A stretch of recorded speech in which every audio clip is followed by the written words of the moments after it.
Oh boy, we're starting with a big one, do we? Well, I already am dead inside, so I'm prepared for the hatred. And again, it's better to be dead inside around Sonic 06. Otherwise, I'm going to strangle a puppy. So yeah, as the title says, I actually kind of like Sonic 06. And I know what you're going to say, because thousands of people did already regurgitate it. The game is a buggy piece of shit with an awful story, stupid dialogue, and general bad graphics. But an awesome soundtrack. And you know what? Yeah, it is. It is an awful piece of shit.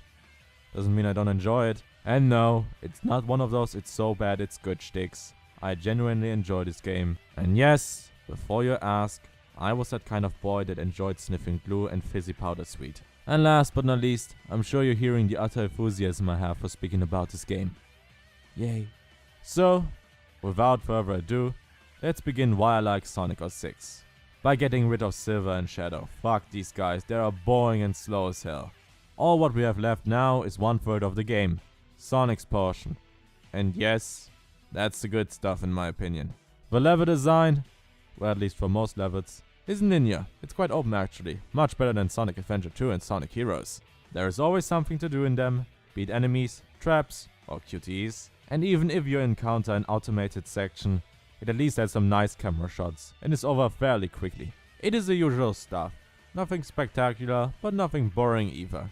Can't compare quite to Sonic Generations, but is on the level of Sonic Lost World. But wait, that's basically the only thing to speak about a good Sonic game, the level design. Well, I was only referring to the normal levels. There are also the max speed sections. And damn, I think they're fun as hell. Yeah, it's kinda bollocks that you can't stop. But then again, every situation is quite dire. I mean, you're chasing an aircraft, you're trying to save a princess from a train that is going to explode, you're running from a flaming tornado that shoots cars, and of course, you're chasing down Eggman's base to save Princess Elise before she dies. It actually is kinda cinematic, and kind of amazing. Is it really as hard to control as everyone says? Well, I don't think so. Yeah, there are two bullshit parts. I'm looking at you, Radical Train. But let's face it, the design is actually very linear, and there are boosts and springs everywhere.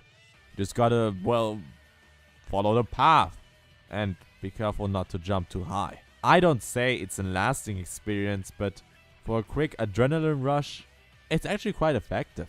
So yeah, if you happen to have Sonic 06 and might consider, for any reason, put it back into your PS3 or Xbox, well, just play some of the max speed sections. I think you're going to have a good time. And if not, then I wouldn't be surprised either. After all, the max speed sections are at the end of each level, so you know, gotta play for the first bullshit. It's worth it. No, not really. This was me, the Gaming Pariah, with my impression of Roger Craig Smith. Please subscribe, and I'll smell you later.